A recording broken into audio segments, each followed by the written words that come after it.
குளிச்சு நல்லா கிளம்பியாச்சு. பிறந்த நாளைக்கு ஃபஸ்ட்டு கோயிலுக்கு போகலான்னு பிளான் பண்ணியிருக்கோம். கோயிலுக்கு போயிட்டு ஒரு 2-3 இடம் சுற்றி பார்த்துட்டு நல்லா சாப்பிட்டு என்ஜாய் பண்ணிவிட்டு வீட்டுக்கு போகிறது தான். பர்த்டேல இதுதான் பிளான் இன்றைக்கி. எந்த கோயிலுக்கு போகலான்னு பிளான் பண்ணிட்டு இருக்கும்போது ஃப்ரெண்டு ஒரு கோயில் சொன்னால், ஹிடன் ஸ்பாட் மாதிரி பைபாஸ் மேலேயே இருந்துச்சு. நல்லா அமைதியாக இருந்துச்சு, கூட்டம் எதுவுமே இல்லை. ரொம்ப பழமையான கோயில்.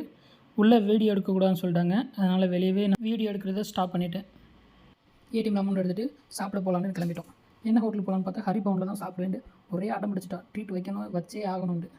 ஓகே வா போகலாம், ஏன்னா சொன்னால் நீ விட வா போகிறேன்னு சொல்லிட்டு இறங்கி 2 பேரும் உள்ளே போனோம். உள்ளே போய் பார்த்தா வெளியே ஒருத்தர் இருந்தார். சரி வெல்கம் பண்ணுறதுக்கு ஆள் இருக்காங்க பார்த்தா, நான்லாம் வெல்கம் பண்ணுறதுலாம் இல்லைப்பா, உள்ளே ஒரு பொம்மை இருக்குது, அதான் வெல்கம் பண்ணுறது, நீங்கள் போய் சாப்பிடுங்க அப்படின்னு சொல்லிட்டாங்க. நெக்ஸ்ட் ஒரு டோர் இருந்துச்சு, ஓப்பன் பண்ணி பார்த்தோம். லைட்டிங்ஸ்லாம் செம்மையாக இருந்துச்சு, ஆம்பியன்ஸ்லாம் நல்லா வச்சுருந்தாங்க, சிட்டிங்ஸ் அரேஞ்ச்மெண்ட்லாம் நல்லா இருந்துச்சு.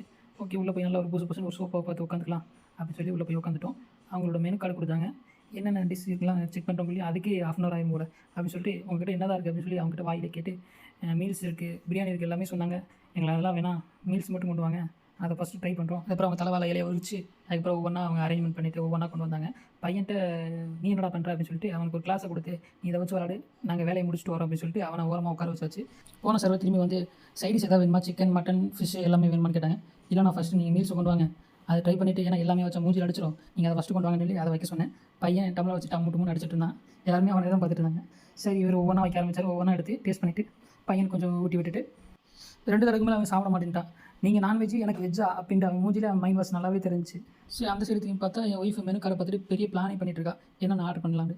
இங்கே திரும்பி பார்த்துட்டா மறுபடியும் அவன் டம்ளர் போட்டு அங்கிட்டு உருட்டுறது எல்லாத்தையும் போட்டு உடச்சிட்டு இருக்கான்.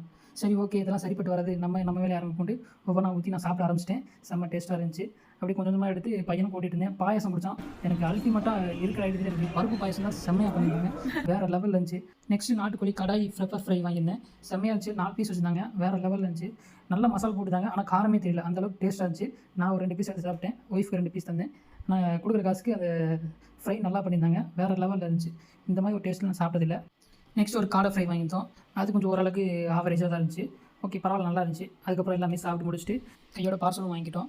நீங்கள் நினைக்கிறது புரியுது, வீட்டில் போய் சாப்பிட்றதில்ல, நாங்கள் போகிற வழியில் சாப்பிடாம நிறைய பேர் இருப்பாங்க. அதனால் என்னால் முடிஞ்ச ஒரு 10 பார்சல் வாங்கிட்டு போகலாம் அப்படின்ட்டு tomato rice veg biryani mix பண்ணி வாங்கிட்டு போனேன். போகிற வழியில் ஒரு ஆளுக்காக கொடுத்தேன். நான் 10 தான் வாங்கிட்டு போனேன், ஆனால் வந்தது என்னமோ 13 பேர். மிச்சம் 3 பேருக்கு கொடுக்குறதுக்கு சாப்பாடு இல்லை. அதனால் கையில் கொஞ்சம் அமௌண்ட் கையில் கொடுத்துட்டு வந்துட்டேன். என்னோடய பர்த்டேவை நான் இப்படி தான் செலிப்ரேட் பண்ணேன். நான் பார்சல் வாங்கும்போது யார் கொடுக்குறது, யாருமே வாங்க மாட்டாங்களேன்னு ஒரு மைண்ட் செட்டில் தான் போனேன். ஆனால் சாப்பிடாம ரொம்ப பேர் இருந்தாங்க. அதை பார்க்கும்போது எனக்கே கொஞ்சம் கஷ்டமாக இருந்துச்சு. சரி நெக்ஸ்ட் டைம் பண்ணுறப்ப இன்னும் கொஞ்சம் நல்லா பெட்டராக பண்ணலாம் அப்படின்ட்டு அடுத்த டைம் வரும்போது நிறையா வாங்கிட்டு வரேன் அப்படின்னு சொல்லிட்டு நாங்கள் வீட்டுக்கு கிளம்பிட்டோம்.